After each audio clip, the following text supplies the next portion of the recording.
ಓಂ ಶಾಂತಿ. ಮಸ್ತಕದ ಕುಟೀರದಲ್ಲಿರುವ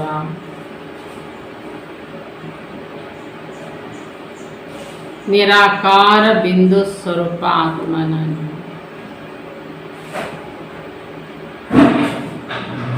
ದೇಹ ಜಗತ್ತಿನಿಂದ ಭಿನ್ನನಾದ ಪ್ರಕಾಶವಾದ ಬಿಂದು ನಾನು.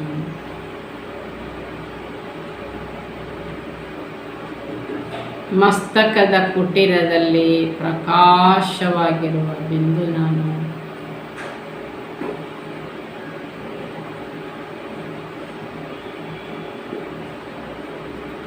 ಓಂ ಶಾಂತಿ. ಓಂ ಶಾಂತಿ. ಇಂದಿನ ಮಹಾವಾಕ್ಯದಲ್ಲಿ ಬಾಬಾ ತಿಳಿಸ್ತಾ ಇದ್ದಾರೆ, ಸ್ವಮಾನದಲ್ಲಿದ್ದು ಬಾಬನ ಫರ್ಮಾನ ಆದೇಶಗಳನ್ನು ಪಾಲನೆ ಮಾಡಿರಿ. ಈಗ ಸ್ವಮಾನ ಅಂದ್ರೇ ಆತ್ಮ ತನ್ನ ಶ್ರೇಷ್ಠತೆಯ ಸ್ಮೃತಿಗಳಲ್ಲಿ ಪ್ರಾಕ್ಟಿಕಲಿ ಆ ಸ್ಮೃತಿಗಳ ಅನುಭವ ಮಾಡಿ. ಸ್ಮೃತಿ ಮನನ ಸ್ಮೃತಿಯಲ್ಲಿ ಬಂದಾಗ ಅದು ಸ್ವರೂಪ ಹೊಂದುತ್ತೆ. ಆ ಸ್ವರೂಪನೇ ಸಂಸ್ಕಾರವಾಗುತ್ತೆ. ಬಾಬಾ ನಮಗೆ ಈ ಮುರಳಿಯಲ್ಲಿ ತುಂಬ ವಿವರಣೆ ಕೊಡ್ತಿದ್ದಾರೆ. ನಾವು ಸ್ವಮಾನದಲ್ಲಿ ಸ್ಥಿತರಾಗಿದ್ದು ಪರಮಾತ್ಮನ ಆದೇಶಗಳ ಪಾಲನೆಯನ್ನು ಮಾಡುತ್ತಿದ್ದೇವೆ. ಮುರಳಿಯ ದಿನಾಂಕವಾಗಿದೆ 10/5/72. स्वमान और फरमान दोनों में रहने और चलने के अपने को हिम्मतवान समझते हो. ಬಾಬಾ ನಮಗೆ ಸ್ವಮಾನಗಳನ್ನು ತುಂಬ ಹೇಳಿದ್ದಾರೆ. ನೀವು ಮಾಸ್ಟರ್ ಸರ್ವಶಕ್ತಿವಂತ ಆತ್ಮ, ಪವಿತ್ರ ಸ್ವರೂಪಾತ್ಮ, ಮಹಾನ್ ಆತ್ಮ, ನೀವು ಪರಂಧಾಮ ನಿವಾಸಿ ಆತ್ಮ, ನೀವು ದೇವಾತ್ಮ, ನೀವು ಪರಿಸ್ಥಿತಿ ಆಗಿದ್ದೀರಿ, ನೀವು ವಿಶ್ವ ಕಲ್ಯಾಣಕಾರಿ ಆಗಿದ್ದೀರಿ. ಹೀಗೆ ಬಾಬಾ ಆತ್ಮದ ಸ್ವಮಾನಗಳನ್ನು ನೂರಾರು ಅಲ್ಲ ಸಾವಿರಾರು ನೆನಪು ಮಾಡಿಸಿದ್ದಾರೆ. ಆ ಸ್ವಮಾನ ಅಂದರೆ ಆತ್ಮದಲ್ಲಿ ಆ ಶ್ರೇಷ್ಠತೆಗಳು ಇತ್ತು. ಈಗ ನಾವು ಕಳ್ಕೊಂಡು ಪಾಪಾತ್ಮ ಆಗಿದ್ದೇವೆ, ಶುದ್ರಾವಸ್ಥೆಯಲ್ಲಿ ತಮೋ ಪ್ರಧಾನತೆಗೆ ಬಂದಿದ್ದೇವೆ. ಪರಮಾತ್ಮ ತಂದೆ ಅವರೇ ನಮಗೆ ಶಿಕ್ಷಕನಾಗಿ ಪುನಃ ಸ್ವಮಾನಗಳನ್ನು ನಮ್ಮ ಮುಂದೆ ಇಟ್ಟಿದ್ದಾರೆ. ಹೀಗಿದ್ದವರು ನೀವು, ಹೀಗಾಗ್ರಿ ಅಂತ. ಹೀಗೆ ನಾವು ಸ್ವಮಾನದ ಅಭ್ಯಾಸ ಮಾಡ್ತಾ ಈಗ ಪರಮಾತ್ಮನ ಆದೇಶಗಳ ಪಾಲನೆಯನ್ನು ಮಾಡಬೇಕು. ಹೀಗೆ ಮಾಡುವ ಧೈರ್ಯ ನಿಮಗಿದೆಯಾ ಅಂತ ಬಾಬಾ ಕೇಳ್ತಾರೆ. ಮೊದಲು ಪರಮಾತ್ಮ ಹೇಳಿದ ಹಾಗೆ ನಾನು ಮಾಡಬೇಕಂದ್ರೂ ಧೈರ್ಯ ಬೇಕು. ಯಾಕೆಂದರೆ ಇದಕ್ಕೆ ಸಂಸಾರ ಜಗತ್ತು ಎಲ್ಲರೂ ವಿರೋಧಿಸ್ತಾರೆ. ಯಾರು ಪರಮಾತ್ಮನ ಆದೇಶ ಪಾಲನೆ ಮಾಡಲಿಕ್ಕೆ ಸಪೋರ್ಟ್ ಮಾಡಲ್ಲ. ಯಾಕೆಂದರೆ ನಾವು ಅನೇಕ ಕತೆ ಪುರಾಣಗಳನ್ನು ಕೇಳಿದ್ದೇವೆ. ಯಾರು ಪರಮಾತ್ಮನ ಆದೇಶದಂತನೇ ನಡೀತಾರೆ ಅವರಿಗೆ ಶಿಕ್ಷೆ ಕೊಟ್ಟರು, ಹಿಂಸೆ ಕೊಟ್ಟರು, ಶಿಲುಬೆಗೆ ಹಾಕಿದರು, ಗಲ್ಲಿಗೆ ಹಾಕಿದರು, ಅಥವಾ ವಿಷ ಕೊಟ್ಟರು. ಪರಮಾತ್ಮ ಅಂತ ಹೇಳೋರಿಗೆಲ್ಲ ಕೊನೆಗೆ ಅವರು ಹುಚ್ಚರು ಅಂತಲೇ ಚರಿತ್ರೆ ಪ್ರಸಿದ್ಧಿ ಆಯಿತು. ಅಂದರೆ ಪ್ರಪಂಚದವರಿಗೆ 10 ನಿಮಿಷ ಅರ್ಧ ಗಂಟೆ ಪೂಜೆ ಮಾಡಿ ಆಯಿತು ಅಂದರೆ ಪರಮಾತ್ಮನ ಪ್ರೀತಿ ಅಷ್ಟೇ ಸಾಕು ಅಂತ. ಪರಿಪೂರ್ಣ ಪರಮಾತ್ಮನ ಜೊತೆಗೆ ಸಂಬಂಧ ಜೋಡಿಸಿದ್ರೇ ಅವರಿಗೆ ತಲೆ ಸರಿ ಇಲ್ಲ ಅಂತ ಹೇಳುವ ಕಾಲ ಇದು ಕಲಿಯುಗ. ಇಂಥ ಸಂದರ್ಭದಲ್ಲಿ ಪರಮಾತ್ಮ ನಮಗೆ ಕೇಳ್ತಾರೆ, ನೀವು ನನ್ನ ಆದೇಶದಂತೆ ಪಾಲನೆ ಮಾಡುವಂಥ ಧೈರ್ಯದಲ್ಲಿ ಇದ್ದೀರಾ? ಜಗತ್ತೇನೇ ಮಾಡಲಿ ನಾನು ಈ ಪಾಲನೆ ಮಾಡಬೇಕು ಅಂದ್ರೂ ಮಕ್ಕಳಿಗೆ ಏನು ಬೇಕು? ಧೈರ್ಯ ಬೇಕಾಗುತ್ತೆ. ಅದನ್ನೇ ಬಾಬಾ ಕೇಳ್ತಾರೆ, ನಾನು ಪರಮಾತ್ಮನ ಆದೇಶ ಪಾಲಿಸುವ ಧೈರ್ಯಶಾಲಿ ಆತ್ಮ.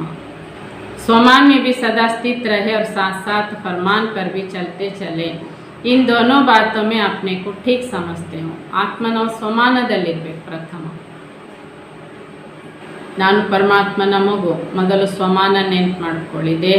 ದೇಹಕ್ಕೆ ಸಂಬಂಧಗಳು ತುಂಬ ಇದ್ದಾವೆ. ಆತ್ಮಕ್ಕೆ ಪರಮಾತ್ಮ ಮಾತ್ರ. ಈಗ ನಾನು ಆತ್ಮ ಪರಮಾತ್ಮನ ಆದೇಶವನ್ನು ಪಾಲಿಸಬೇಕು. ಮೊದಲು ನಾನು ಆತ್ಮ ಪರಮಾತ್ಮನ ಮಗು, ಸಂತಾನ, ಇದನ್ನು ಮೊದಲು ನಾವು ಸ್ವಮಾನ ಧಾರಣೆ ಮಾಡಬೇಕು. ಈ ರೀತಿ ಧಾರಣೆ ಮಾಡಿ ಪರಮಾತ್ಮನ ಆದೇಶಗಳನ್ನು ನಾನು ಸರಿಯಾಗಿ ಪಾಲಿಸುತ್ತಿದ್ದೇನಾ ಇದನ್ನು ಪ್ರಶ್ನೆ ಮಾಡ್ಕೊಳ್ಳಿ ಅಂತಾರೆ.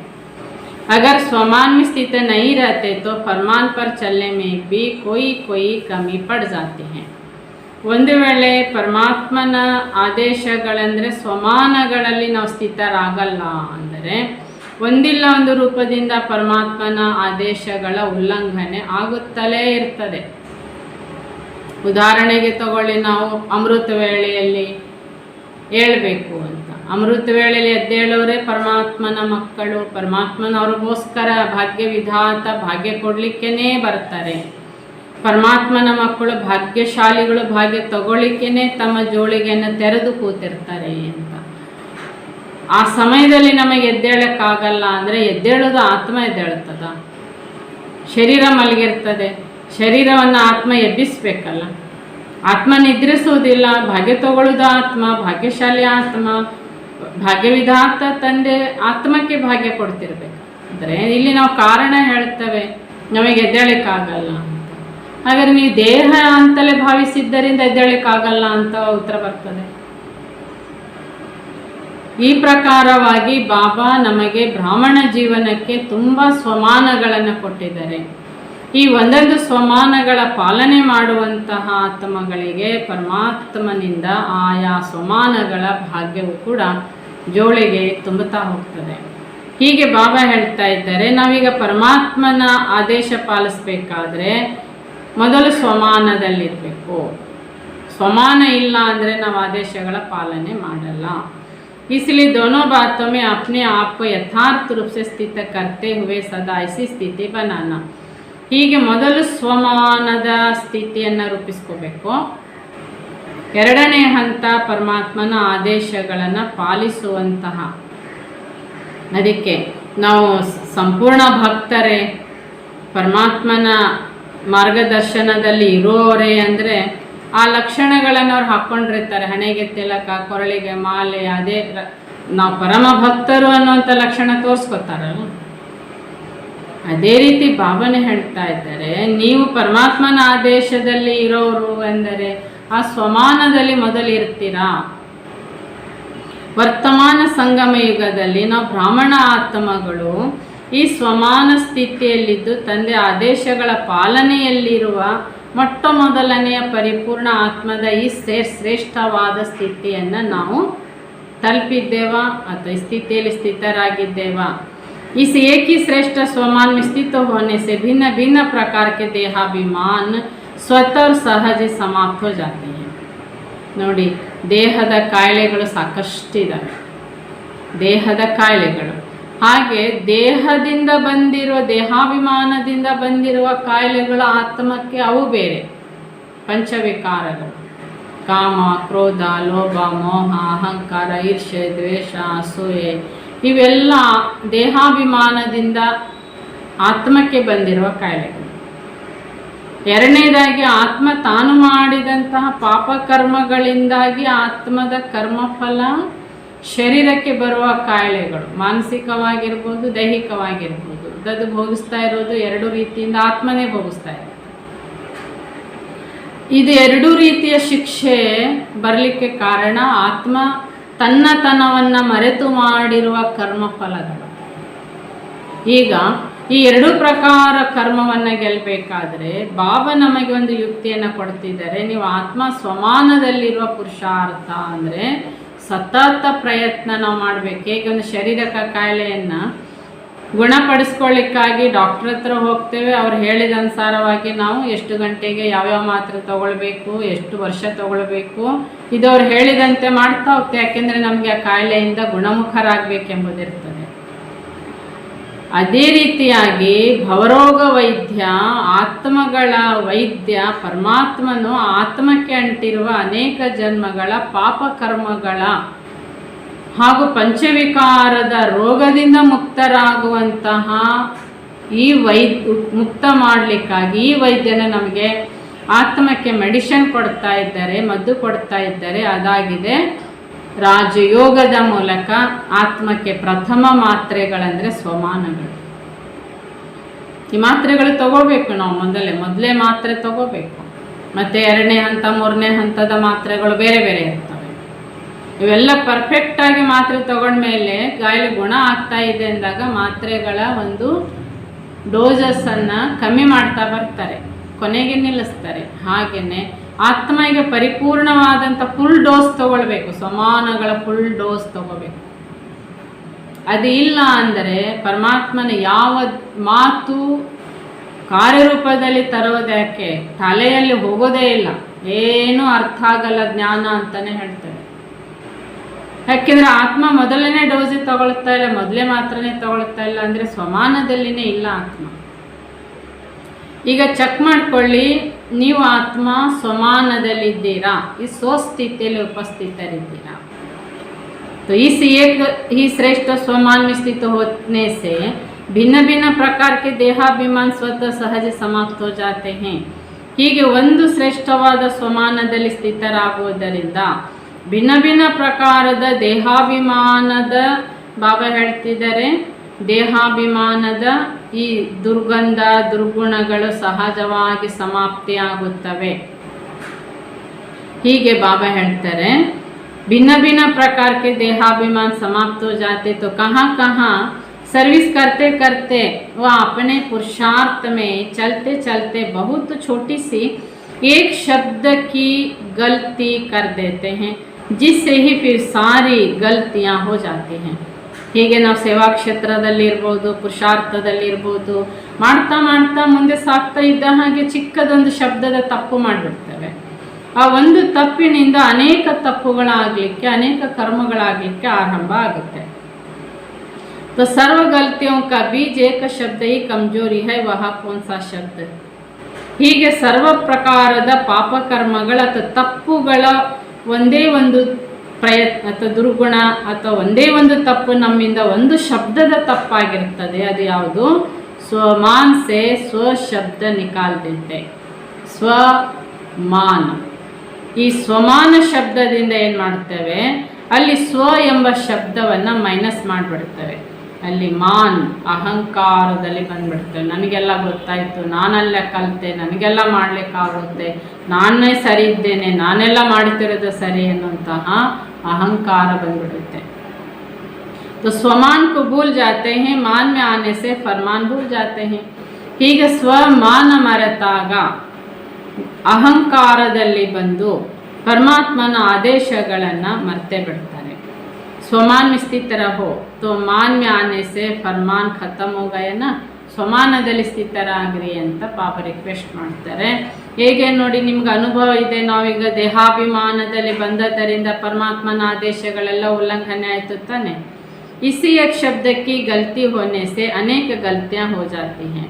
ಹೀಗೆ ಈ ಒಂದು ಶಬ್ದದ ತಪ್ಪಿನಿಂದಾಗಿ ಅನೇಕ ತಪ್ಪುಗಳು ಆಗುತ್ತವೆ.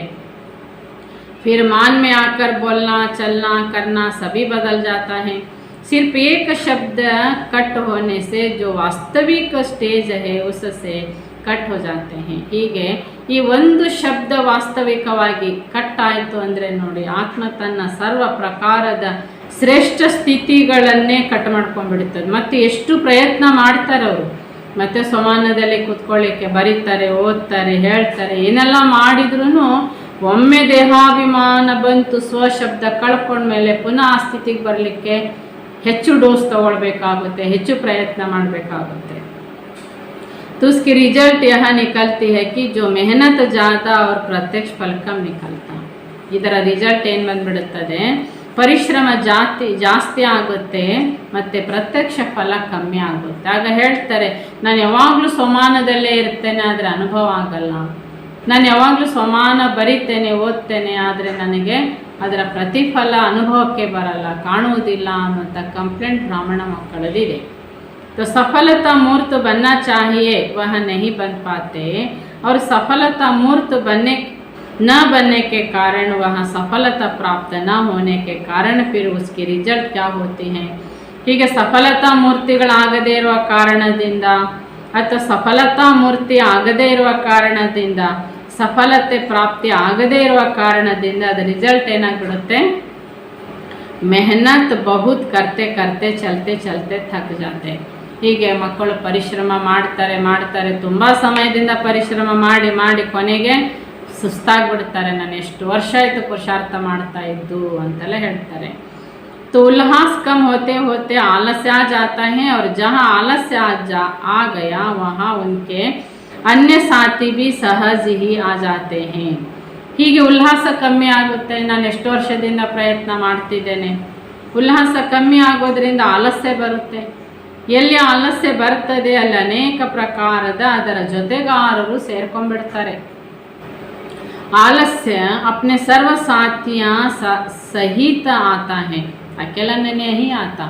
ಆಲಸ್ಯ ಬರೋದಿದ್ರೆ ತನ್ನ ಎಲ್ಲ ಜೊತೆಗಾರರನ್ನ ಕರ್ಕೊಂಡೇ ಬರ್ತದೆ, ಆಲಸ್ಯ ತಾನೊಂದೇ ಬರುವುದಿಲ್ಲ ಅಂತ ಹೇಳ್ತಾರೆ. जैसे बाप भी अकेला नहीं आता, अपने बच्चों को प्रत्यक्ष होता है, वैसे यह जो विकार है वह भी अकेला नहीं आता. ಹೇಗೆ ಶಿವಬಾಬಾ ನೋಡಿ ಈ ಸೃಷ್ಟಿಗೆ ಬಂದ ಮೇಲೆ ತಾನೊಬ್ಬನೇ ಪ್ರತ್ಯಕ್ಷ ಆಗಲ್ಲ, ತನ್ನ ಜೊತೆಗೆ ತನ್ನ ಭಾಗ್ಯಶಾಲಿ ಮಕ್ಕಳು ಯಾರು ಅಂತ ಅವರನ್ನು ಪ್ರತ್ಯಕ್ಷ ಮಾಡ್ತಾನೆ ಪರಮಾತ್ಮ.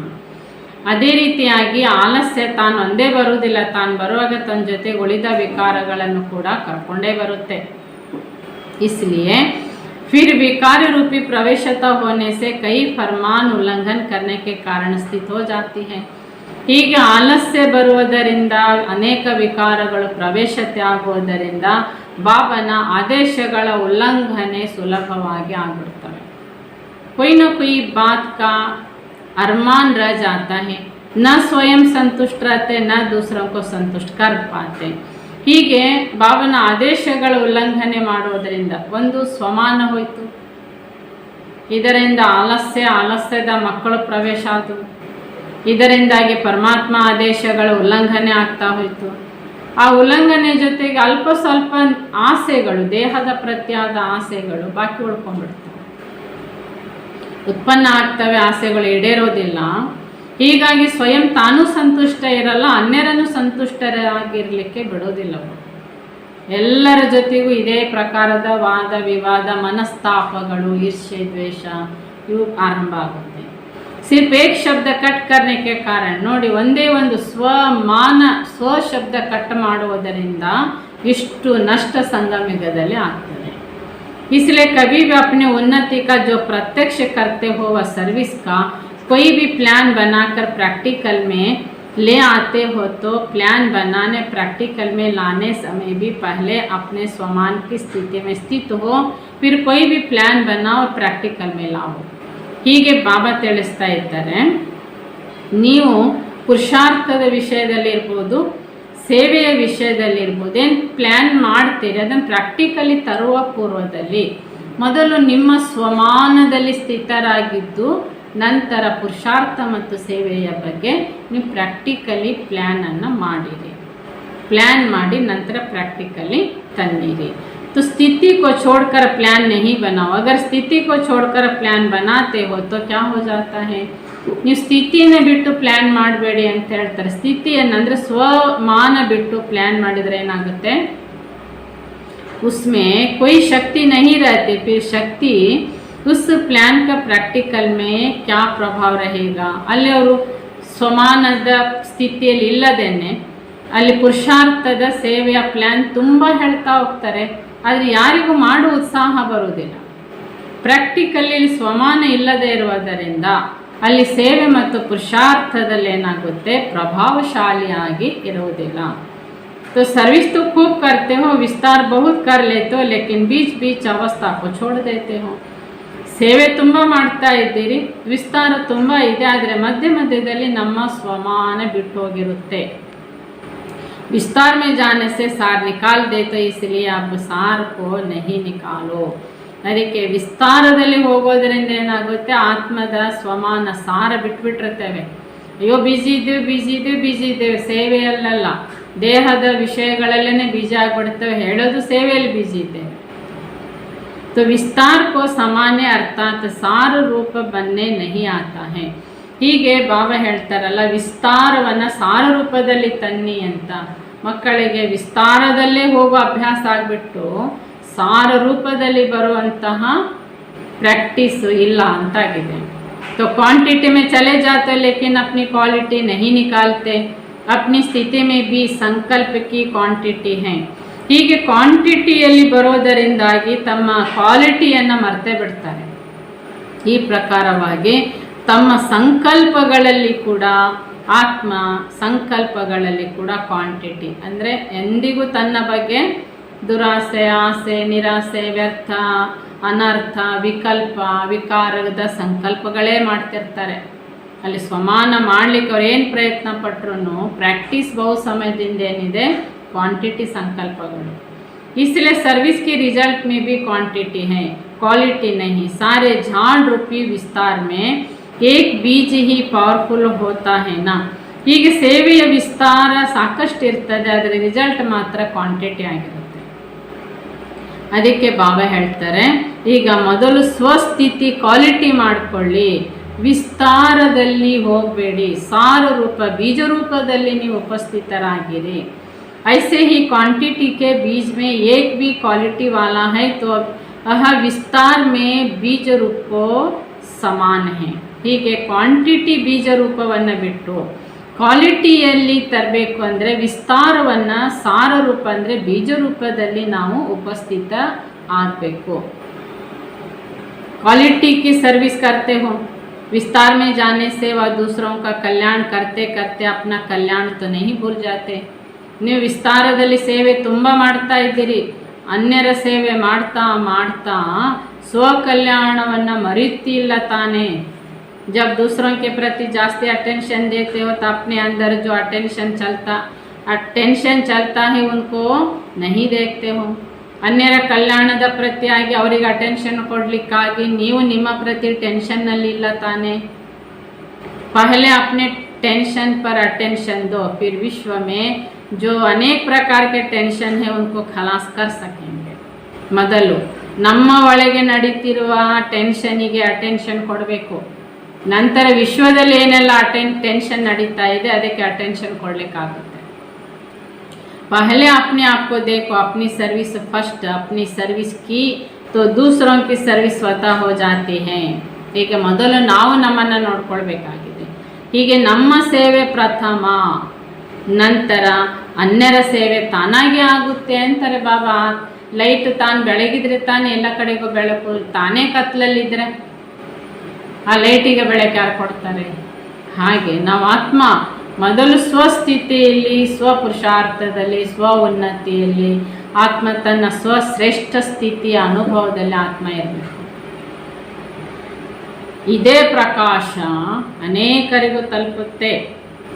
तो अपनी सर्विस को छोड़ दूसरों के सर्विस में लग जाने से समय संकल्प ज़्यादा खर्च कर लेते हैं. ಹೀಗೆ ಬಾಬಾ ಹೇಳ್ತಾರೆ, ಸ್ವಸ್ವರೂಪವನ್ನು ಬಿಟ್ಟು ಅನ್ಯರ ಸೇವೆಯಲ್ಲಿ ತೊಡಗುವುದರಿಂದ ಇಲ್ಲಿ ಸಮಯ ಸಂಕಲ್ಪ ಜಾಸ್ತಿ ಅನ್ಯರಿಗೋಸ್ಕರ ಖರ್ಚಾಗ್ತಾ ಇರ್ತದೆ. ಸ್ವಯಂ ಬಗ್ಗೆ ಏನಾದರೂ ಮಾಡ್ಲಿಕ್ಕೆ ಹೋಗ್ಬಿಟ್ರೆ ಅಲ್ಲಿ ಸುಸ್ತು, ಆಲಸ್ಯ, ಸುಸ್ತಾಯಿತು ಅಂತೇಳಿ ಮಲಗಿಬಿಡ್ತಾರೆ. इस कारण जो जमा होना चाहिए वह नहीं कर पाते. जमा न होने के कारण यह नशा व खुशी नहीं रहती. ಈ ಕಾರಣಕ್ಕೆ ಆತ್ಮ ತನ್ನ ಭಾಗ್ಯ ಏನು ರೂಪಿಸ್ಕೊಳ್ಬೇಕಾಗಿದೆ ಆ ಭಾಗ್ಯ ರೂಪಣೆ ಆಗುವುದಿಲ್ಲ. ಅದಕ್ಕೆ ಜೇಬ್ ಖಾಲಿ ಇರೋದರಿಂದಾಗಿ ಅಲ್ಲಿ ಖುಷಿ ನಶೆ ಇರೋದಿಲ್ಲ. ಅಭಿ ಬಿ ಕಮಾಯ ಅಭಿ ಬಿ ಖಾಯ ತೋ ಯಹ ಅಲ್ಪ ಕಾಲ ಕಾ ಹೋ ಜಾತಾ ಹೈ. ಹೀಗಾಗಿ ಮಕ್ಕಳು ಈಗೀಗ ಸಂಪಾದಿಸಿದೆ, ಈಗೀಗ ತಿಂದು ಖಾಲಿ ಮಾಡದೆ. ಹೇಗೆ ಕೂಲಿ ಕಾರ್ಮಿಕರು ಬಡವರೆಲ್ಲ ಇವತ್ತು ದುಡಿತಾರೆ, ಇವತ್ತು ತಿಂದು ಖಾಲಿ ಮಾಡ್ತಾರೆ. तो जमा करना रहता है वह सदा साथ रहता है. ಹೀಗೆ ಬಾಬಾ ಏನು ಹೇಳ್ತಾರೆ, ನೀವು ಆತ್ಮ ಮೊದಲು ಶ್ರೀಮಂತಿಕೆ ಪಡಿಬೇಕಾಗಿರೋದು ಸ್ವಪ್ರತಿ ಶ್ರೇಷ್ಠ ಸ್ವಮಾನದಲ್ಲಿರುವ ಶ್ರೀಮಂತಿಕೆ ಗಳಿಸ್ಬೇಕೀಗ ಸಂಕಲ್ಪಗಳಲ್ಲಿ. ಆತ್ಮದ ಶ್ರೇಷ್ಠ ಸ್ವಮಾನದ ಶ್ರೀಮಂತಿಕೆ ಸಂಗ್ರಹ ಆಗಬೇಕು. तो अब जमा करना ही सीखो. ಮೊದಲು ನಾವು ಆತ್ಮ ಈಗ ಆತ್ಮದ ಸ್ವಮಾನಗಳ ಸಂಗ್ರಹ ಅಂದರೆ ಈ ಸಂಪತ್ತು, ಈ ಶ್ರೀಮಂತಿಕೆಯನ್ನು ಮೊದಲು ಆತ್ಮ ಗಳಿಸಬೇಕು. सिर्फ इस जन्म के लिए नहीं लेकिन 21 जन्म के लिए जमा करना है. ಹೀಗೆ ಕೇವಲ ನಾವು ಆತ್ಮ ಸಂಗಮ ಈಗದ ಈ ಒಂದು ಜನ್ಮಕ್ಕೆ ಸಂಪಾದನೆ ಅಲ್ಲ, ಆತ್ಮ ಈ ಒಂದು ಜನ್ಮದಲ್ಲಿ ಸಂಪಾದನೆ ಮಾಡಿಕೊಂಡ್ರೆ 21 ಜನ್ಮಗಳವರೆಗೆ ಆ ಸಂಪಾದನೆ ಆತ್ಮಕ್ಕೆ ಕಾಯಂ ಇರುತ್ತದೆ. ನೋಡಿ, ಆತ್ಮಕ್ಕೆ ಬಾಬಾ ಹೇಳ್ತಾರೆ, ನಿಮ್ಮ ಜವಾಬ್ದಾರಿ ಎಲ್ಲ ನನಗೆ ಕೊಟ್ಟು ನಿಶ್ಚಿಂತ ಇರಿ, ಖುಷಿಯಲ್ಲಿರಿ, ಸಂತುಷ್ಟವಾಗಿರಿ ಅಂತ ಹೇಳ್ತಾರೆ. ಹಾಗೆ ನಾವು ಒಂದು ಜನ್ಮ ಪರಮಾತ್ಮನಿಗೆ ನಮ್ಮ ಸರ್ವ ಜವಾಬ್ದಾರಿಗಳನ್ನು ಕೊಟ್ಟು ಇಲ್ಲಿ ಆ ಖುಷಿಯಲ್ಲಿದ್ದೇವಾ, ಕೊಟ್ಟಿದ್ದೇವಾ ಅಂತ ಮೊದಲು ನೋಡ್ಕೊಳ್ಳಿ. ಕೊಟ್ಟರೆ ನಿಶ್ಚಿಂತಿರ್ತೀರಿ, ಖುಷಿಯಲ್ಲಿರ್ತೀರಿ, ದೈಹಿಕ ಮಾನಸಿಕ ಆರೋಗ್ಯವಾಗಿರ್ತೀರಿ, ಸಂತುಷ್ಟವಾಗಿರ್ತೀರಿ. ಬಾಬನ ಮಡಿಲಿನಲ್ಲಿರುವ ನೆಮ್ಮದಿಯ ಜೀವನದಲ್ಲಿ ಇರ್ತೀರಿ. ಈಗ ಮೊದಲನೇ ಪ್ರಯತ್ನ ಏನು ಮಾಡಬೇಕು? ನನ್ನ ಸರ್ವ ಜವಾಬ್ದಾರಿಗಳನ್ನು, ಚಿಂತೆಗಳನ್ನು ಬಾಬನಿಗೆ ಒಪ್ಪಿಸಿ ಆ ಕೆಸರುಗುಟ್ಟಿ ನನಗೆ ಕೊಡಿ ಅಂತ ಹೇಳಿದಂತೆ ಕೊಟ್ಟಿದ್ದೇವಾ? ಕೊಟ್ಟರೆ ಕೆಸರು ನಮ್ಮ ತಲೆ ಮೇಲೆ ಮೈ ಮೇಲೆ ಸೋರಲ್ಲ, ತಲೆ ಮೇಲೆ ಕಿರೀಟ ಬರ್ತದೆ, ಪರಮಾತ್ಮನ ಭಾಗ್ಯದ ಕಿರೀಟ, ಪರಮಾತ್ಮನ ಆಶೀರ್ವಾದದ ಕಿರೀಟ, ಖುಷಿಯ ಕಿರೀಟ, ಪವಿತ್ರತೆ ಕಿರೀಟ ಬರ್ತದೆ. ಹೀಗೆ ಬಾಬಾ ಹೇಳ್ತಾರೆ, ಅಗರ್ ಅಭಿ ಭಿ ಕಮಾಯೋರ ಖಾಯಾ ತೋ ಭವಿಷ್ಯ ಮೇ ಕ್ಯಾ ಬನೇಗಾ. ಆದರೆ ಕೊಟ್ಟಿದ್ದೆ ನಾನು ಅಂತ ಹೇಳ್ತೇವೆ, ಒಂದು ಗಂಟೆಗೆ ಮತ್ತೆ ನೋಡಿದ್ರೆ ಅದೇ ಚಿಂತೆ, ಅದೇ ದುಃಖ. ಈಗಲೂ ನಿಮ್ಮ ಅವಸ್ಥೆ ಬಾಬಾ ಹೇಳ್ತಾರೆ, ಇದೇ ರೀತಿ ಅಸಂತುಷ್ಟವಾಗಿದ್ದರೆ ಭವಿಷ್ಯ ಏನು ಸಿಗುತ್ತೆ? ಅಭಿ ಭಿ ಕಮಾಯೋರ ಅಭಿ ಭಿ ಬಾಂಟಾ ನಹಿ. ಈಗೀಗ 1 ಗಂಟೆ ಸಮಾನದಲ್ಲಿದ್ದೆ, 1 ಗಂಟೆ ಇನ್ಯಾವುದೋ ಪಾಪಕರ್ಮ ಮಾಡಿ ಖಾಲಿ ಮಾಡಿದೆ ಅಂದರೆ ಸಂಪಾದನೆ ಆಯಿತು, ತಿಂದು ಖಾಲಿನೂ ಆಯಿತು. खाने के बाद समाना भी चाहिए, फिर बांटना चाहिए. कमाया और बांट दिया तो अपने में शक्ति नहीं रही. ಸಂಪಾದನೆ ಮಾಡಿದರೆ ನೀವು ತಿನ್ನಬೇಕಲ್ಲ, ಸ್ವಲ್ಪ ಆದ್ರೂ ಮತ್ತೆ ಹಂಚಬೇಕಾಗಿದೆ. ಆದರೆ ಹೀಗೆ ಮಾಡಲ್ಲ, ನೀವು ಸಂಪಾದನೆ ಮಾಡ್ತೀರಿ, ಹಂಚಿ ಖಾಲಿ ಮಾಡ್ತೀರಿ, ನೀವು ಸ್ವತಃ ತಿಂದು ಶಕ್ತಿ ಸ್ವರೂಪರಾಗಲ್ಲ. ಅದಕ್ಕೋಸ್ಕರ ಖುಷಿ ಇಲ್ಲ, ತೃಪ್ತಿ ಇಲ್ಲ. ಏನು ಸಂಪಾದನೆ ಆಯಿತು ಆತ್ಮಕ್ಕೆ, ಅದನ್ನು ಹಂಚಿಬಿಟ್ಟು ದಾನ ಕೊಟ್ಟು ಖಾಲಿ ಮಾಡಿದ್ದೀರಿ. तो दान करने की भी खुशी रहती है, लेकिन उसको स्वयं में समाने की शक्ति नहीं रहती. ದಾನ ಕೊಡಬೇಕು ನಾವೀಗ, ದಾನನೂ ಕೊಡೋ ಸಮಯವೇ ಇದಾಗಿದೆ. ಆದರೆ ಏನು ಮಾಡ್ತೇವೆ, ಸ್ವಯಂಗಾಗಿ ಅಂತೇನು ತಗೊಳ್ಳೋದನ್ನೇ ನಾನು ದಾನ ಕೊಟ್ಟೆ ಅಂಥೇಳಿ ಅಲ್ಲಿ ಶಕ್ತಿ ಖಾಲಿ ಮಾಡ್ಕೊಂಡ್ಬಿಟ್ಟು ಮತ್ತು ನೀವು ಆತ್ಮ ಶಕ್ತಿಹೀನರೇ ಅಂತಿರ್ತೀರಿ. ಆ ಕಾರಣಕ್ಕೆ ನಿಮಗೆ ಖುಷಿ ಇರೋದಿಲ್ಲ. खुशी के साथ शक्ति भी चाहिए. शक्ति ना होने के कारण ನಿರ್ವಿಘ್ನ ನೈ ಹೋ ಪಾತೆ. ಹೀಗೆ ಮಕ್ಕಳಿಗೆ ಖುಷಿ ಇಲ್ಲ. ಖುಷಿ ಇರಬೇಕಂದ್ರೆ ಆತ್ಮದ ಶಕ್ತಿ ಇರಬೇಕಲ್ಲ. ಶಕ್ತಿ ಇಲ್ಲದೆ ಇರುವುದರಿಂದ ಖುಷಿ ಇಲ್ಲ, ಶಕ್ತಿ ಖುಷಿ ಇಲ್ಲದೆ ಇರುವುದರಿಂದ ನಿರ್ವಿಘ್ನರು ಆಗಿರುವುದಿಲ್ಲ. विघ्न को पार नहीं कर पाते. छोटे छोटे विघ्न लगना तो डिस्टर्बेंस कर देते हैं. ಹೀಗೆ ಬಾಬಾ ಹೇಳ್ತಾರೆ, ವಿಘ್ನ ಚಿಕ್ಕ ಚಿಕ್ಕದು ವಿಘ್ನಗಳು, ಸಣ್ಣ ವಿಘ್ನ ತುಂಬ ದಿನಗಳವರೆಗೆ ಆ ವಿಘ್ನದ ಮಾನಸಿಕ ಸ್ಥಿತಿ ಅಂದರೆ ಎನಿ ಟೈಮ್ ದುಃಖ, ಚಿಂತೆ, ಅಶಾಂತಿ, ಬೇಸರ ಇವೆಲ್ಲ ಬರ್ತಲೇ ಇರ್ತದೆ. ಮತ್ತೆ ನಾವು ಪರಮಾತ್ಮನ ಮಕ್ಕಳು ಸ್ವಮಾನದಲ್ಲಿದ್ದೇವೆ, ಭಾಗ್ಯದಲ್ಲಿದ್ದೇವೆ, ಅವರ ಶಿಕ್ಷಣ ಕೇಳ್ತಾ ಇದ್ದೇವೆ, ಅವರಿಂದ ಶಕ್ತಿ ಪಡೀತಾ ಇದ್ದೇವೆ, ಸೇವೆ ಮಾಡ್ತಾ ಇದ್ದೇವೆ, ತ್ಯಾಗ ಮಾಡ್ತಿದ್ದೇವೆ. ಆದರೂ ದುಃಖಿತರು, ಚಿಂತಿತರು. ಕಾರಣ ಆತ್ಮದಲ್ಲಿ ಶಕ್ತಿ ಸಂಗ್ರಹ ಆಗ್ತಾ ಇಲ್ಲ. ಈಗೀಗ ದುಡಿದೆ, ಈಗೀಗ ತಿಂದು ಖಾಲಿ ಮಾಡಿದೆ, ಸ್ಟಾಕ್ ಇಲ್ಲ. ಅದಕ್ಕೋಸ್ಕರ ಈ ರೀತಿ ನಮ್ಮ ಅವಸ್ಥೆ ಇದೆ. इसलिए समाने की शक्ति धारण करनी है. जैसे खुशी की झलक सूरज से दिखाई देती है, वैसे शक्ति की झलक भी दिखाई देनी चाहिए. ಹೀಗೆ ಬಾಬಾ ಹೇಳ್ತಾ ಇದ್ದಾರೆ, ನಾವು ಆತ್ಮಿಕ ಶಕ್ತಿ ಸ್ವರೂಪ ಧಾರಣೆ ಮಾಡಬೇಕು. ಹೇಗೆ ಖುಷಿ ಇದೆ ಅಂದರೆ ನಿಮ್ಮ ಚಹರೆಯಲ್ಲಿ ಖುಷಿನೂ ಕಾಣ್ತದೆ, ಚಿಂತೆ ದುಃಖ ಇದೆ ಅಂದರೆ ಅದು ಕೂಡ ಕಾಣ್ತದೆ ತಾನೆ ಚಹರೆಯಲ್ಲಿ. तो सरल चित्त बहुत बनो, लेकिन जितना सरल चित्त हो उतना ही सहनशील हो. ಹೀಗೆ ನಾವು ವರ್ತಮಾನ ಸಮಯದಲ್ಲಿ ಸರಳ ಚಿತ್ತರೇ ಆಗಿರಬೇಕು. ಎಷ್ಟು ಸರಳ ಚಿತ್ತರೋ ಅಷ್ಟು ಸಹನಶೀಲರು ಕೂಡ ಆಗಿರಬೇಕು. तो सहनशीलता भी सरलता भी, सरलता के साथ समाने की सहन करने की शक्ति भी चाहिए. ಹೀಗೆ ನಾವು ಸಹನಶೀಲರು ಆಗಿರಬೇಕು, ಸರಳತೆಯನ್ನು ಧಾರಣೆ ಮಾಡಬೇಕು. ಸರಳತೆ ಗುಣದ ಜೊತೆಗೆ ಸಹನತೆ ಅಂದರೆ ಶಕ್ತಿಯೂ ಬೇಕು. अगर सामान्य सहन करने की शक्ति नहीं तो सरलता बहुत भोला रूप धारण कर लेते. ಹೀಗೆ ನಮ್ಮಲ್ಲಿ ಸರಳತೆ ಸಹನಶೀಲತೆ ಇಲ್ಲ, ಸರಳತೆ ಇಲ್ಲ ಅಂದರೆ ನಮಗೆ ಸಹನಶೀಲತೆನೇ ಇರಲ್ಲ. ಆದರೆ ನಾನು ಸರಳತೆಯಲ್ಲಿ ಇದ್ದೇನೆ, ನಾನು ಎಲ್ಲ ರೀತಿಯಿಂದಲೂ ನಾನು ಸರಳವಾಗೇ ಇದ್ದೇನೆ ಎನ್ನುವಂತಹ ಈ ಭೋಲಾತನ ಮೋಸ ಆಗಲಿಕ್ಕೆ ಆರಂಭ ಆಗುತ್ತೆ. ಇದು ತುಂಬ ನಷ್ಟ ಮಾಡ್ತದೆ. तैसा सरल चित्त भी नहीं बनना है, बाप को भी भोला नाथ कहते हैं ना. ಅದಕ್ಕೆ ನಾವು ಸರಳ ಚಿತ್ತರೇ ಆಗಿದ್ದೇವೆ, ಆದರೆ ಸರಳತೆ ಮಾಯೆಗೆ ಮೋಸ ಹೊಂದೋದಾಗಿರಬಾರ್ದು. ಶಿವಬಾಬನಿಗೂ ಭೋಲಾನಾಥ್ ಅಂತಲೇ ಕರೀತಾರೆ. ಲೇಕಿನ್ ಐಸಾ ಭೋಲಾ ನೈ ಹೇ ಜೋ ಸಾಮನಾ ನ ಕರ್ ಸಕೆ. ಶಿವಬಾಬಾ ಭೋಲಾನಾಥ ಹೌದು, ಆದರೆ ಪಾಪ ಕರ್ಮಗಳಿಗೆಲ್ಲ ಭೋಲಾನಾಥನಾಗಿಲ್ಲ ಅವನು. ಭೋಲಾನಾಥ ಯಾವುದಕ್ಕೆ? ಪುಣ್ಯ ಕರ್ಮಗಳಿಗೆ, ಸಾತ್ವಿಕ ವಿಚಾರಗಳಿಗೆ ಭೋಲಾನಾಥ, ಸತ್ಯತೆಗೆ ಭೋಲಾನಾಥ ಆಗಿದ್ದಾರೆ, ಪಾಪ ಕರ್ಮಕ್ಕಲ್ಲ. ಆದರೆ ನಾವು ಆತ್ಮಗಳೇನು ಮಾಡ್ತೇವೆ, ಸರಳತೆ ಭೋಲಾನಾಥ, ವಿಕರ್ಮಗಳಿಗೆಲ್ಲ ಭೋಲಾನಾಥ ಆಗಿಬಿಡ್ತೇವೆ. ಹಾಗಲ್ಲ. भोलानाथ के साथ साथ तालमेट अथॉरिटी भी तो है ना। सिर्फ भोलानाथ नहीं है, परमात्मा भोलानाथ ಕೇವಲ ಭೋಲಾನಾಥ ಇದ್ದಾನ? ಇಲ್ಲ, ಭೋಲಾನಾಥನ ಜೊತೆ ಜೊತೆಗೆ ಸರ್ವಶಕ್ತಿವಂತನಾಗಿದ್ದಾನೆ. तो यहाँ शक्ति स्वरूप भूल सिर्फ भोले बन जाते हैं तो माया का गोला लग जाता है. ಆದರೆ ನಾವು ಮಕ್ಕಳು ಭೋಲಾನಾಥ ಆಗ್ತೇವೆ, ಜೊತೆಗೆ ಶಕ್ತಿ ಸ್ವರೂಪರಾಗದೇ ಇರುವುದರಿಂದ ಮಾಯೆಯ ಬಾಂಬ್ ಗುಂಡು ನಮಗೆ ಬೀಳುತ್ತದೆ. तो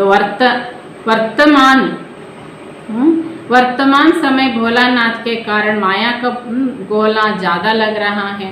ವರ್ತಮಾನ ಸಮಯದಲ್ಲಿ ಮಕ್ಕಳು ತುಂಬ ಭೋಲ ಆಗಿಬಿಟ್ಟಿದ್ದಾರೆ.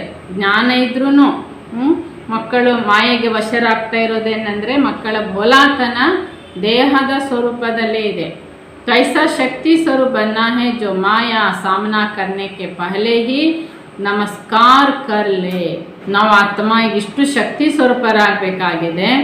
ಮಾಯೆ ನಮ್ಮೊಳಗೆ ಆಲಸ್ಯ, ಹುಡುಗಾಟಿಕೆ, ಈ ಕುತಂತ್ರ ಮಾಡುವ ಪೂರ್ವದಲ್ಲಿನೇ ನಾವು ಶಕ್ತಿ ಸ್ವರೂಪರಾಗಿದ್ದರೆ ಅದು ಬರ್ತದೆ. ಆದರೆ ನಮಸ್ಕಾರ ಮಾಡಿ ಹೋಗಿರ್ಬೇಕದು. ನಮಗೆ ಆಲಸ್ಯದಲ್ಲೇ ಮಲಗಿಸಿರಬಾರ್ದು. ಆ ರೀತಿ ನಾವು ಆತ್ಮ ಶಕ್ತಿ ಸ್ವರೂಪರಾಗಿ ನಿಲ್ಲಬೇಕಾಗಿದೆ. ಬಹು ಸಾವಧಾನ್ ಖಬರ್ದಾರ್ ಹುಷಾರಾನ ಹೇ. ಮಾಯೆಯ ಚಮತ್ಕಾರದ ಸೀಸನ್ ಜೋರಿದೆ ಈಗ. ಅದಕ್ಕೋಸ್ಕರ ಮಕ್ಕಳು ಈಗ ಸ್ವಪ್ರತಿಯಾಗಿ ಜಾಗ್ರತೆಯಲ್ಲಿರಬೇಕು, ಅಥವಾ ಹೋಶಾರಿಗಿರಬೇಕು, ಅಥವಾ ಬಾಬಾ ಹೇಳ್ತಿದ್ದಾರೆ ಪೂರ್ಣ ಅಟೆನ್ಷನ್ನಲ್ಲಿರಬೇಕು. अपनी रुचि और वायुमंडल को चेक करो, अपने आप को देखो कि कोई भी वायुमंडल अपनी रुचि को कमजोर तो नहीं करता है.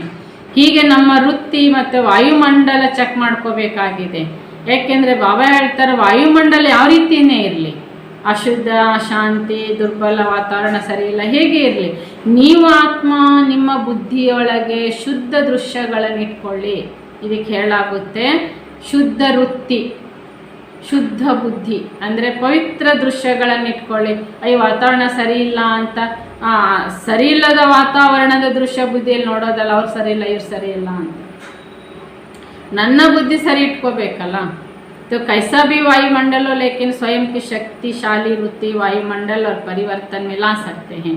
ಹೀಗೆ ಎಂಥದೇ ಯಾವುದೇ ಪ್ರಕಾರದ ದುರ್ಬಲ ವಾತಾವರಣ, ದುರ್ಬಲ ಬಾಬಾ ಹೇಳ್ತಾರೆ ವಾಯುಮಂಡಲ ಇದ್ರೂ ನಮ್ಮ ಶಕ್ತಿ ಸ್ವರೂಪದಿಂದ ಇದನ್ನು ಪರಿವರ್ತನೆ ಮಾಡಬಹುದು. अगर वायुमंडल का वृत्ति के ऊपर असर जाता है तो यही भोलापन है. ಒಂದು ವೇಳೆ ವಾತಾವರಣ ಸರಿ ಇಲ್ಲ, ಇಲ್ಲಿ ಜನ ಸರಿ ಇಲ್ಲ ಅಂತ ನನ್ನ ವೃತ್ತಿಯಲ್ಲಿ ಹೋಗುತ್ತೆ ಎಂದರೆ ನನ್ನ ಮುಗ್ಧತೆ ಇದು, ನನ್ನ ಭೋಲಾತನ ಇದು. ऐसे भी नहीं सोचना चाहिए कि मैं तो ठीक हूँ लेकिन वायुमंडल का असर आ गया. ಆದರೆ ನನ್ನನ್ನು ಶಬಾಷ್ ಮಾಡ್ಕೊಳ್ಳೋದು ನಾನು ಸರಿ ಇದ್ದೇನೆ, ನಾನು ಸ್ವಮಾನದಲ್ಲಿದ್ದೇನೆ. ಆದರೆ ವಾತಾವರಣ ಸರಿ ಇರಲಿಲ್ಲಲ್ಲ, ವಾತಾವರಣದಲ್ಲಿ ಅಲ್ಲಿರೋ ಜನ ಸರಿ ಇಲ್ವಲ್ಲ, ಅದರ ಪ್ರಭಾವ ನನಗಾಯಿತು ಅಂತ ಹೇಳ್ತೇವೆ. ಇದು ಹಾಗಾದರೆ ಸತ್ಯವಾ, ಸರಿನಾ? कैसा भी वायुमंडल विकारी हो लेकिन स्वयं की वृत्ति निर्विकारी होनी चाहिए. ಆದರೆ ವಾತಾವರಣ ಎಷ್ಟೇ ವಿಕಾರಿ ಆಗಿರ್ಬೋದು, ಆದರೆ ನಮ್ಮ ವೃತ್ತಿ, ನಮ್ಮ ಬುದ್ಧಿಯೊಳಗೆ ನಿರ್ವಿಕಾರಿ ಸ್ಥಿತಿನೇ ಆಗಿರಬೇಕು.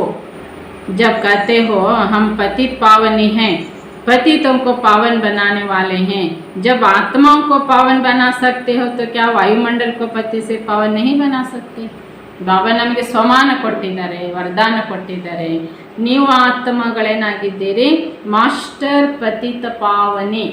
ಹಾಗಾದರೆ ನಿಮ್ಮ ಸ್ಥಿತಿಯಿಂದ ವಾಯುಮಂಡಲವನ್ನು ಪಾವನ ಮಾಡೋಕ್ಕಾಗೋದಿಲ್ವಾ? ಒಂದು ಚಿಕ್ಕ ಅಗರಬತ್ತಿ ನೋಡಿ, ವಾತಾವರಣದಲ್ಲಿ ದುರ್ಗಂಧ ಇದೆ ಅಂದರೆ ಹಚ್ಚಿಟ್ರೆ ವಾತಾವರಣದ ದುರ್ಗಂಧವನ್ನು ಅದು ಸರಿ ಮಾಡಿಬಿಡ್ತದೆ ತಾನೆ ತನ್ನ ಸುಗಂಧದಿಂದ.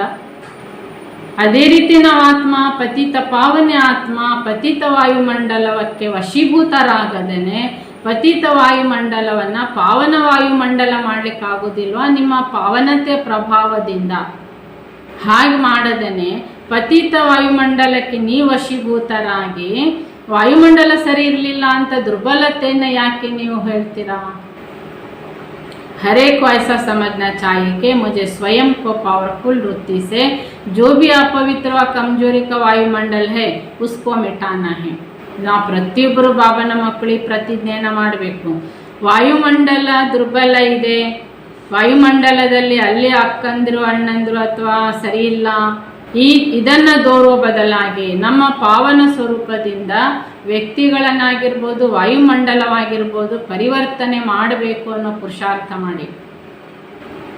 ತುಮ್ ಮಿಟಾನೆ ವಾಲೆ ನ ಹೋಗಿ ವಶ್ವನೆ ವಾಲೆ, ಈ ಪತಿತ ವಾಯುಮಂಡಲ ಪತಿತತನವನ್ನು ಅಳಿಸಿ ಹಾಕೋರೆ ಹೊರತು ನಾವು ವಶೀಭೂತರಾಗೋರಲ್ಲ. कोई पतित वायुमंडल का वर्णन भी नहीं करना चाहिए. वर्णन किया तो जैसे कहावत है ना, पाप को देखने वाले पर भी पाप होता है. ಅದಕ್ಕೆ ಹೇಳ್ತಾರೆ ತಾನೆ, ಪತಿತ ವಾಯುಮಂಡಲ, ಅಯ್ಯೋ ಅಲ್ಲಿ ಹಾಗಿತ್ತು, ಅಯ್ಯೋ ಅಲ್ಲಿ ಹೀಗಿತ್ತು, ಅವ್ರು ಹೀಗಿದ್ರು, ಅವ್ರು ಹಾಗಿದ್ರು.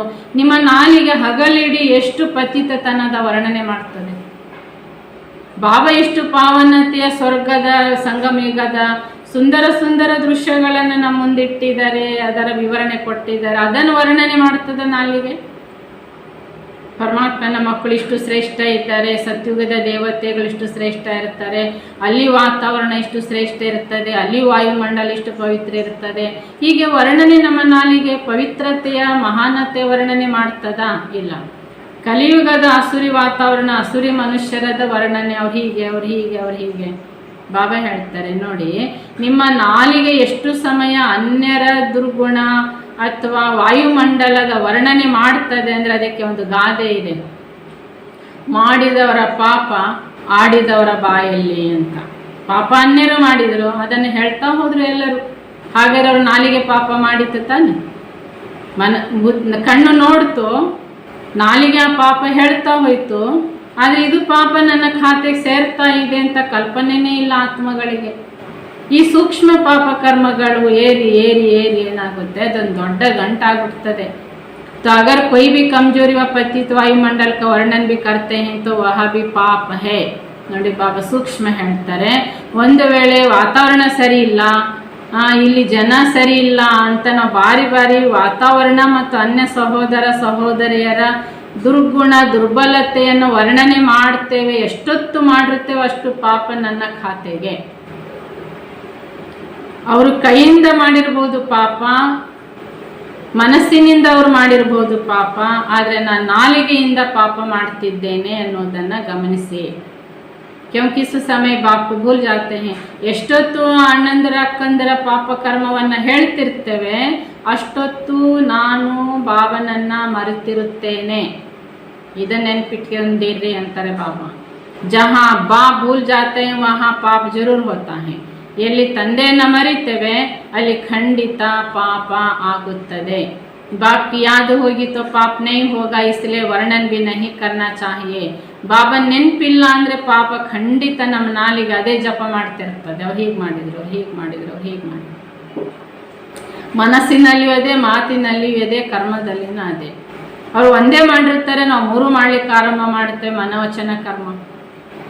ಹೀಗಾಗಿ ನಮಗೆ ಗೊತ್ತಿಲ್ಲದೆ ನಮ್ಮ ಖಾತೆ, ಪಾಪದ ಖಾತೆ ಏರ್ತಾ ಹೋಗುತ್ತೆ.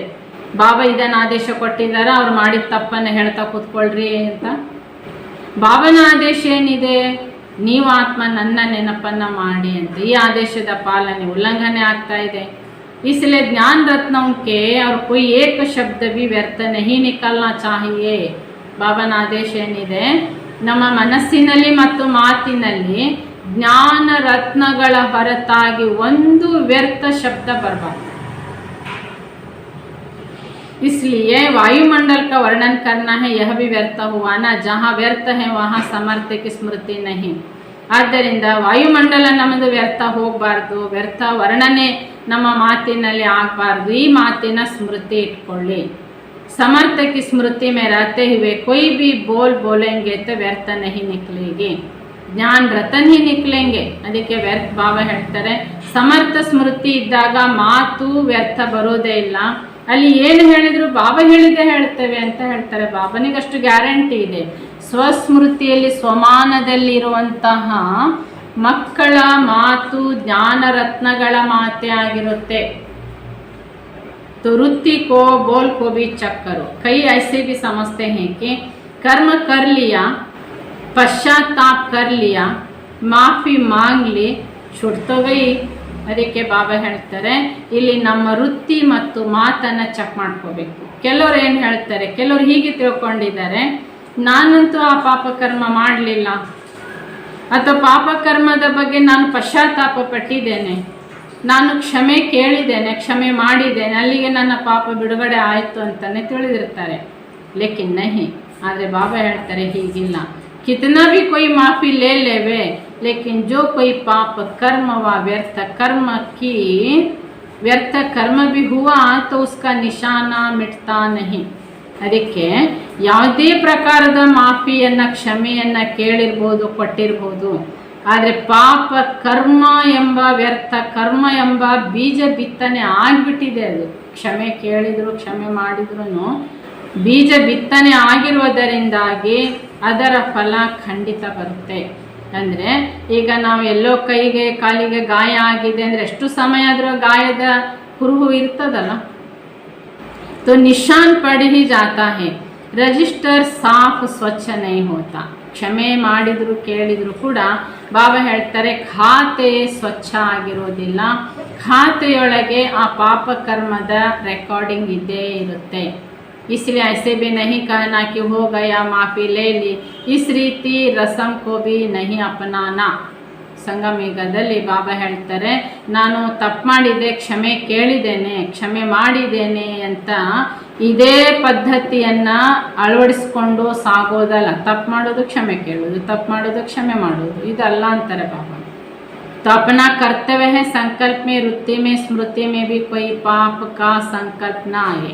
ಆದ್ದರಿಂದ ನಮ್ಮ ಕರ್ತವ್ಯ ಏನಂದರೆ ನಮಗೆ ಸಂಕಲ್ಪದಲ್ಲಿ, ವೃತ್ತಿಯಲ್ಲಿ, ಸ್ಮೃತಿಯಲ್ಲಿ ಯಾವುದೇ ಪಾಪದ ಸಂಕಲ್ಪಗಳು ಬರಬಾರದು. इसको ही कहा जाता है ब्राह्मण अर्थात पवित्रता. अगर कोई भी अपवित्र वृत्ति, स्मृति, संकल्प में है तो ब्राह्मणपना की स्मृति में स्थित हो नहीं सकते, सिर्फ कहलाने मात्र हो. ಅದಕ್ಕೆ ಬ್ರಾಹ್ಮಣ ಅಂದ್ರೆ ಅರ್ಥಾತ್ ಬಾಬಾ ಹೇಳ್ತಿದ್ದಾರೆ ಸಂಕಲ್ಪ ಮಾತ್ರದಲ್ಲಿ ಕೂಡ ಅಪವಿತ್ರತೆ ಇರಬಾರ್ದು. ಒಂದು ವೇಳೆ ಅಪವಿತ್ರತೆ ವೃತ್ತಿ, ಸ್ಮೃತಿ, ಸಂಕಲ್ಪ ಇದೆ ಅಂದರೆ ಆ ಬ್ರಾಹ್ಮಣ ಸ್ಥಿತಿಯಲ್ಲಿ ಸ್ಥಿತರಾಗಿಲ್ಲ, ಅವರು ನಪಮಾತ್ರದ ಬ್ರಾಹ್ಮಣರು ಅಂತ ಅರ್ಥ ಆಗುತ್ತೆ. इसलिए कदम कदम पर समान रहो, खुशी के साथ साथ शक्तियों को भी साथ रखना है. ಆದ್ದರಿಂದ ಹೆಜ್ಜೆ ಹೆಜ್ಜೆಗೂ ಸ್ವಮಾನದಲ್ಲಿರಬೇಕು. ಈ ಖುಷಿಯ ಜೊತೆಗೆ ಶಕ್ತಿಗಳನ್ನು ಕೂಡ ಧಾರಣೆ ಮಾಡಬೇಕು. विशेषताओं के साथ अगर कमजोरी भी होती है तो ये कमजोरी अनेक विशेषताओं को समाप्त कर देती है. ಹೀಗೆ ವಿಶೇಷತೆಗಳ ಜೊತೆಗೆ ಬಾಬಾ ಹೇಳ್ತಿದ್ದಾರೆ ದುರ್ಬಲತೆಗಳನ್ನು ಸಮಾಪ್ತಿ ಮಾಡಬೇಕು. ಇಲ್ಲ ಅಂದರೆ ಒಂದು ದುರ್ಬಲತೆ ಇದ್ದರೆ ಅದು ಅನೇಕ ದುರ್ಬಲತೆಗಳನ್ನು ಉತ್ಪನ್ನ ಮಾಡುತ್ತೆ. तो अपनी विशेषताओं को प्रत्यक्ष करने के लिए कमजोरी को समाप्त कर दो समझा. ಹೀಗೆ ನಮ್ಮ ವಿಶೇಷತೆಗಳನ್ನು ಪ್ರತ್ಯಕ್ಷ ಮಾಡಲಿಕ್ಕಾಗಿ ದುರ್ಬಲತೆಗಳನ್ನು ಸಮಾಪ್ತಿ ಮಾಡಬೇಕು. ಅರ್ಥ ಆಯ್ತಾ? तो सर्विस के बीच में अगर डिसर्विस हो जाती है तो डिसर्विस प्रत्यक्ष हो जाती है. ನೀವು ಮಾಡ್ತಾ ಇದ್ದೀರಿ ಸೇವೆ ಸರ್ವಿಸ್, ಆದರೆ ಮಧ್ಯದಲ್ಲಿ ಡಿಸರ್ವಿಸ್ ಮಾಡ್ತೀರಿ ಅಂದರೆ ಅಲ್ಲಿ ಪ್ರತ್ಯಕ್ಷ ಆದದ್ದು ಡಿಸರ್ವಿಸ್. कितना भी अमृत हो लेकिन विष की एक बूंद भी पड़ने से सारा अमृत विष हो जाता है. ಎಷ್ಟೇ ದೊಡ್ಡ ಕೊಡಪಾನ ತುಂಬ ಅಮೃತ ಹಾಲಿದೆ, ಆದರೆ ಅದರಲ್ಲಿ ಒಂದು ಹನಿ ಮೊಸರು ಸೇರಿದರೆ ಸಾಕು ಕೊಡಪಾನ ಪೂರ್ಣ ಮೊಸರಾಗ್ಬಿಡ್ತದೆ. ಒಂದು ಹನಿ ವಿಷ ಸೇರಿದ್ರೂ ಕೊಡಪಾನ ಪೂರ್ಣ ವಿಷ ಆಗ್ಬಿಡ್ತು. कितनी भी सर्विस करो लेकिन एक छोटी सी गलती डिस सर्विस का कारण बन जाती है. ಹೀಗೆ ನೀವು ಎಷ್ಟೇ ಸೇವೆ ಮಾಡಿರಿ ಹಗಲಿಡಿ, ಒಂದು ಚಿಕ್ಕದಾದ ಡಿಸ್ ಸರ್ವಿಸ್ ಮಾಡಿದ ಕಾರಣ ಹಗಲಿಡಿ ಮಾಡಿದ ಸೇವೆ ಏನಾಗ್ಬಿಡುತ್ತಲ್ಲಿ ಫಲ ಸಮಾಪ್ತಿ ಆಗ್ಬಿಡುತ್ತೆ. इसलिए बहुत अटेंशन रखो अपने ऊपर, अपनी सर्विस के ऊपर. ಅದಕ್ಕೋಸ್ಕರ ನಿಮ್ಮ ಮೇಲೆ ಹಾಗೂ ಸೇವೆ ಮೇಲೆ ಮಕ್ಕಳಿಗೆ ತುಂಬ ಅಟೆನ್ಷನ್ ಇಟ್ಕೊಳ್ಬೇಕಾಗಿದೆ. ಪಹಲೆ ಕರ್ನಾ ಹೇ ಫಿರ್ ಕಹನಾ ಹೇ. कहना सहज होता है लेकिन करने में मेहनत है. ಮೊದಲು ಮಕ್ಕಳು ಮಾಡಬೇಕು, ನಂತರ ಹೇಳಬೇಕು. ಇಲ್ಲಿ ಹೇಳೋದು ಸುಲಭ ಆಗುತ್ತೆ, ಮಾಡೋದು ಪರಿಶ್ರಮ ಆಗುತ್ತೆ. मेहनत का फल अच्छा होता है, सिर्फ कहने का फल अच्छा नहीं होता है. ಹೀಗೆ ಬಾಬಾ ಹೇಳ್ತಾರೆ ಪರಿಶ್ರಮ ಪಟ್ಟಾಗ ಫಲ ಚೆನ್ನಾಗಿರ್ತದೆ. ಸುಮ್ಮನೆ ಹೇಳ್ತಲೇ ಕೂತಾಗ ಅದರ ಫಲ ಅಷ್ಟು ಚೆನ್ನಾಗಿರಲ್ಲ. तो पहले करो फिर कहो फिर देखना कैसी क्वालिटी वाली सर्विस होती हैं. ಹೀಗೆ ಮೊದಲು ನಾವು ಮಾಡೋರಾಗಬೇಕು, ನಂತರ ಹೇಳೋರಾಗಬೇಕು. ನೋಡಿ ಆಗ ನಿಮ್ಮ ಸೇವೆ ಎಷ್ಟು ಕ್ವಾಲಿಟಿಯ ಸೇವೆ ಆಗ್ತದೆ. अपनी क्वालिटी को देखो समझा, वृत्ति और वायुमंडल को पावरफुल बनाओ. ನಿಮ್ಮ ಕ್ವಾಲಿಟಿ ನೋಡ್ಕೊಳ್ಳಿ. ಕ್ವಾಲಿಟಿಯಿಂದ ವೃತ್ತಿ ಮತ್ತು ವಾಯುಮಂಡಲವನ್ನು ಪವರ್ಫುಲ್ ಮಾಡಿರಿ. आप ब्राह्मणों का जन्म ही है, बनने और बनाने के लिए, सिर्फ बनने के लिए नहीं. ಹೀಗೆ ಬಾಬಾ ಹೇಳ್ತಾರೆ, ನೀವು ಬ್ರಾಹ್ಮಣರ ಜನ್ಮನೇ ಏನಾಗಿದೆ, ಮಾಡಲಿಕ್ಕೆ ಮಾಡಿಸ್ಲಿಕ್ಕಾಗೇನೆ ಇರೋದು, ಕೇವಲ ಮಾಡಿಸ್ಲಿಕ್ಕೆ ಅಲ್ಲ. पढ़ना पढ़ाने के लिए, विश्व कल्याणकारी होना. जैसे बाप विश्व कल्याणकारी, साथ में आप भी मददगार हो. ಹೀಗೆ ಓದಬೇಕು, ಓದಿಸ್ಬೇಕು. ವಿಶ್ವ ಕಲ್ಯಾಣಕಾರಿಗಳು ನೀವು, ಬಾಬಾ ಕಲ್ಯಾಣಕಾರಿ. ಹಾಗೆ ಬಾಬನ ಜೊತೆಗೆ ಸೇವಾದಾರಿ ಸಹಯೋಗಿಗಳಂದರೆ ನೀವು ಸಹಕಾರಿಗಳು, ಕೊಡೋರು, ವಿಶ್ವ ಕಲ್ಯಾಣಕಾರಿಗಳು. इसलिए यह भी नहीं सोचना चाहिए कि मेरी वृत्ति तो ठीक है, ವಾಯುಮಂಡಲ್ ನೆ ಕರ್ ದಿಯಾ ಹೈ. ಆದರೆ ಬಾಬಾ ಹೇಳ್ತಾರೆ, ಇಷ್ಟೇ ಯೋಚನೆ ಮಾಡಬಾರ್ದು, ನನ್ನ ವೃತ್ತಿ, ನನ್ನ ಸ್ಥಿತಿ ಚೆನ್ನಾಗಿತ್ತು, ವಾಯುಮಂಡಲ ಚೆನ್ನಾಗಿರಲಿಲ್ಲ. बाबा ಹೇಳ್ತಾರೆ, अगर अपनी वृत्ति ठीक है और उसको वायुमंडल पर असर नहीं होता तो गोया पावरफुल वृत्ति नहीं है. ನಿಮ್ಮ ವೃತ್ತಿ ಚೆನ್ನಾಗಿತ್ತು, ಶ್ರೇಷ್ಠ ಇದೆ ವೃತ್ತಿ, ಅದರ ಪರಿಣಾಮ ವಾಯುಮಂಡಲಕ್ಕೆ ಆಗಲಿಲ್ಲ ಎಂದರೆ ಇದರ ಅರ್ಥ ನಿಮ್ಮ ವೃತ್ತಿ ಪವರ್ಫುಲ್ ಆಗಿ ಇರಲಿಲ್ಲ.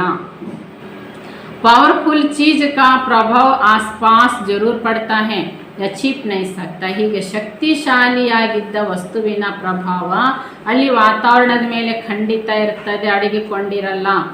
तो अपनी वृत्ति को भी परखने के लिए यह चेक करो कि वृत्ति का वायुमंडल पर असर क्या है. ಹೀಗೆ ನಮ್ಮ ವೃತ್ತಿಯ ಪರಿಣಾಮ ವಾಯುಮಂಡಲದ ಮೇಲೆ ಖಂಡಿತ ಇರುತ್ತೆ. ಇದನ್ನು ಚೆಕ್ ಮಾಡ್ಕೊಳ್ಳಿ. ನನ್ನ ವೃತ್ತಿ ವಾಯುಮಂಡಲದ ಮೇಲೆ ಯಾವ ಪರಿಣಾಮ ಕೊಡ್ತಾ ಇದೆ.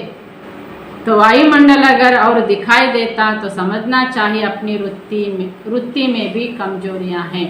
ಒಂದು ವೇಳೆ ವಾಯುಮಂಡಲದಲ್ಲಿ ಬಾಬಾ ಹೇಳ್ತಿದ್ದಾರೆ ಪರಿಣಾಮ, ದುಷ್ಪರಿಣಾಮ ಕಾಣ್ತಾ ಇದೆ ಅಂದರೆ ತಿಳ್ಕೊಳ್ಬೇಕಾಗಿದೆ ನಮ್ಮ ವೃತ್ತಿ ದುರ್ಬಲವಾಗಿದೆ. तो उस कमजोरी को मिटाना चाहिए. आजकल चारों ओर की सर्विस के रिजल्ट में ವಿಶೇಷ ಕ್ಯಾ ದಿಖಾಯಿ ದೇತಾ ಹೈ. ಹೀಗೆ ಬಾಬಾ ಹೇಳ್ತಾ ಇದ್ದಾರೆ, ಈಗ ನಮ್ಮ ದುರ್ಬಲತೆಗಳನ್ನು ಅಳಿಸಿ ಹಾಕಬೇಕಾಗಿದೆ. ವರ್ತಮಾನ ಸಮಯದಲ್ಲಿ ಬಾಬಾ ಹೇಳ್ತಾರೆ, ನೋಡಿ ಸೇವಾ ಕ್ಷೇತ್ರದಲ್ಲಿ ವಿಶೇಷ ರಿಸಲ್ಟ್ ಏನು ಕಾಣಿಸ್ತಾ ಇದೆ. साज बजाने में बड़े होशियार हो गए, लेकिन साज में जाने से राज से खिसक जाते हैं. ವರ್ತಮಾನ ಸರ್ವಿಸ್ ಏನು ನಡೀತಾ ಇದೆ, ತುಂಬ ಧೂಮ್ ಧಾಮ್ ಗಮ್ಮತ್ತು, ಭಯಂಕರ ವೈಭವ ಕಾಣ್ತಾ ಇದೆ. ಅಂದರೆ ತುಂಬ ಎಲ್ಲ ರೂಪದ ಶೃಂಗಾರದ ಕಡೆಗೆ, ಶಬ್ದದ ಕಡೆಗೆ ಬಹಳ ಗಮನ ಕೊಡ್ತಾ ಇದ್ದೇವೆ. ಹಾಗಿರಬೇಕು, ಹೀಗಿರಬೇಕು, ಈ ಶೃಂಗಾರದ ಕಡೆಗೆ, ಈ ಶಬ್ದದ ಕಡೆಗೆ ನಾವು ಬಹಳ ಹುಷಾರಾಗಿದ್ದೇವೆ. ಆದರೆ ಬಾಬಾ ಏನು ಹೇಳಿದ್ದಾರೆ, ಆ ರಹಸ್ಯ ಮರೆತು ಹೋಗ್ತಾ ಇದೆ. ಬನ್ನ ಹೇ ರಾಜಯುಕ್ತ ಲೇಕಿನ್ ಬನ್ ಗಯೇ ಹೇ ಸಾಜಯುಕ್ತ. ನಾವೀಗ ತಲುಪಬೇಕಾಗಿರುವುದು ಬಾಬನ ಜ್ಞಾನದ ರಹಸ್ಯಯುಕ್ತ ಸ್ಥಿತಿಗೆ ತಲುಪಬೇಕಾಗಿದೆ. ಆದರೆ ಏನಾಗ್ತಾ ಇದೆ, ಕೇವಲ ಹೊರನೋಟದ ವೈಭವದ ಶೃಂಗಾರದಲ್ಲೇ ತುಂಬ ಎದ್ದು ಕಾಣ್ತಾ ಇದೆ. तो साज और राज दोनों ही साथ साथ समान होना चाहिए. ಎರಡೂ ಬೇಕು ಅಂತಾರೆ ಬಾಬಾ. ನಿಮ್ಮ ಹೊರನೋಟದ ವೈಭವನೂ ಬೇಕಾಗಿದೆ, ಜೊತೆಗೆ ಬಾಬಾ ಕೊಟ್ಟಿರೋ ಜ್ಞಾನದ ರಹಸ್ಯನೇ ಇರಬೇಕು. ಎರಡೂ ಸಮಾನತೆ ಬೇಕು. अगर एक बात ज़्यादा फोर्स में है, दूसरी बात गुप्त है, तो रिजल्ट भी गुप्त रह जाती. ಆದರೆ ಒಂದು ಮಾತು ಜಾಸ್ತಿ ಇದೆ, ಒಂದು ಮಾತು ಇಲ್ಲ ಅಂದಾಗ ರಿಸಲ್ಟ್ ಕೂಡ ಅದೇ ರೀತಿಯಾಗಿ ಗುಪ್ತವಾಗೇ ಇರುತ್ತೆ. ಸಾಜ್ ಬಜಾನೆ ಮೇ ತೋ ಸಭಿ ಬಹುತ್ ಹೋಶಾರ್ ಹೋ ಗಯೇ ಹೇ. ಹಾಗೆ ಹೀಗೆ ಅಂತ ಶಬ್ದ ಹೊರನೋಟದ ವರ್ಣನೆ ಮಾಡುವುದರಲ್ಲಿ ಮಕ್ಕಳು ಬಹಳ ಹುಷಾರಿದ್ದೀರಿ. ಆದರೆ ಬಾಬಾ ಜ್ಞಾನದ ರಹಸ್ಯ ಏನಿಟ್ಟಿದ್ದಾರೆ ಅದು ಮಾತ್ರ ನೆನಪೇ ಇರಲ್ಲ. ಅದಕ್ಕೋಸ್ಕರವೇ ತೋ ಅಬ್ ರಾಜಯುಕ್ತ ಬನೋ, ಯುಗಯುಕ್ತ ಬನೋ. ಆದ್ದರಿಂದ ಬಾಬಾ ಏನು ಹೇಳ್ತಿದ್ದಾರೆ, ಈಗ ಬಾಬಾ ಏನು ರಹಸ್ಯ ನಮ್ಮ ಮುಂದೆ ಇಟ್ಟಿದ್ದಾರೆ ಅದರಲ್ಲಿ ಸ್ಥಿತರಾಗಬೇಕಾಗಿದೆ. ಅದಕ್ಕೆ ರಾಜಯುಕ್ತರು ಯೋಗಯುಕ್ತರಾಗಬೇಕಾಗಿದೆ. अच्छा, ऐसे राजयुक्त, योगयुक्त, युक्तियुक्त चलने वालों को नमस्ते. ಒಳ್ಳೆಯದು. ಈ ಪ್ರಕಾರವಾಗಿ ರಹಸ್ಯಯುಕ್ತರು, ಯೋಗಯುಕ್ತರು, ಯುಕ್ತಿಯುಕ್ತರಾಗಿ ನಡೆಯುವಂತಹ ಮಕ್ಕಳಿಗೆ ಬಾಪ್ತಾದರವರ ನೆನಪು, ಪ್ರೀತಿ ಹಾಗೂ ನಮಸ್ತೆ. ನಾವು ಆತ್ಮಿಕ ಮಕ್ಕಳ ಆತ್ಮಿಕ ತಂದೆಗೆ ನೆನಪು, ಪ್ರೀತಿ ಹಾಗೂ ನಮಸ್ತೆ ನಮಸ್ತೆ ನಮಸ್ತೆ. ಥ್ಯಾಂಕ್ಸ್ ಬಾಬಾ, ಧನ್ಯವಾದ ಬಾಬಾ. ಹೀಗೆ ಬಾಬಾ ಇವತ್ತು ಮುರುಳಿಯ ಸಾರಾಂಶದಲ್ಲಿ ಏನು ಹೇಳ್ತಿದ್ದಾರೆ, ನಾವು ನಿರಂತರ ಪುರುಷಾರ್ಥ ಜೊತೆಗೆ ನಾವು ಪುರುಷಾರ್ಥ ಸ್ಪೀಡಾಗಿ ಮಾಡಬೇಕು. ನಮ್ಮ ಪುರುಷಾರ್ಥ ಹಾರೋ ರೂಪದಲ್ಲಿ ತಲುಪಬೇಕು ಅಂದ್ರೇ ಅದರ ಪ್ರಥಮ ಪ್ರಯತ್ನ ಬಾಬಾ ಹೇಳ್ತಾರೆ ಸ್ವಮಾನದಲ್ಲಿರೋ ಪುರುಷಾರ್ಥ ಮಾಡಬೇಕು. ಸ್ವಮಾನದಲ್ಲಿರೋವಂಥವರೇ ಬಾಬನ ಆದೇಶಗಳ ಪಾಲನೆಯನ್ನು ಮಾಡ್ತಾರೆ. ಇಲ್ಲಿ ಬಾಬನ ಆದೇಶ ಮೊದಲ ಪಾಲನೆ ಮಾಡಲಿಕ್ಕೆ ಹೊರಟ್ರೆ ಅಲ್ಲೇನಾಗುತ್ತೆ, ಧೈರ್ಯ ಬರಲ್ಲ. ಅವ್ರು ಬೈತಾರೆ, ಇವ್ರು ಬೈತಾರೆ, ಈ ತೊಂದರೆಗಳು, ಈ ಸಮಸ್ಯೆಗಳು ಅಲ್ಲಿ ಬಂದ್ಬಿಡ್ತವೆ. ಅದಕ್ಕೋಸ್ಕರ ಬಾಬಾ ನಮಗೆ ಪ್ರಶ್ನೆನೇ ಮಾಡಿದ್ರ ಆರಂಭದಲ್ಲಿ, ಸ್ವಮಾನದಲ್ಲಿದ್ದು ನನ್ನ ಆದೇಶಗಳ ಪಾಲನೆ ಮಾಡೋರಿಗೆ ಧೈರ್ಯ ಬರ್ತದೆ, ನೀವು ಧೈರ್ಯಶಾಲಿ ಇದ್ದೀರಾ ಅಂತ ಪ್ರಶ್ನೆ ಮಾಡ್ತಾರೆ.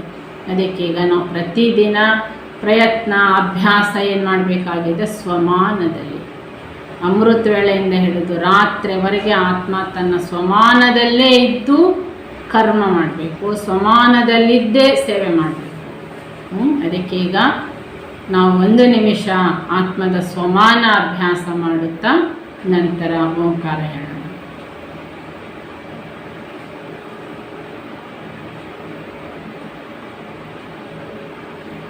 ಮಸ್ತಕದಲ್ಲಿರುವ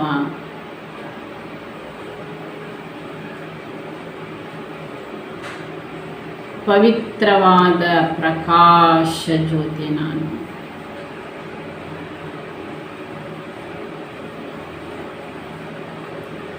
ಪವಿತ್ರ ಸಾಗರನ ಮಗು,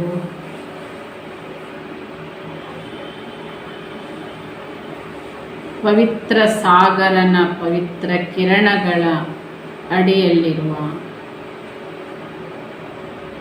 ಪವಿತ್ರ ಶಕ್ತಿಯನ್ನು ಪಡೆಯುತ್ತಿರುವ ಪವಿತ್ರ ಸ್ವರೂಪ ಆತ್ಮ ನಾನು. ಅನಾದಿ ಆದಿ ಕಾಲದಿಂದಲೂ ನಾನು ಪವಿತ್ರ ಸ್ವರೂಪ ಆತ್ಮ.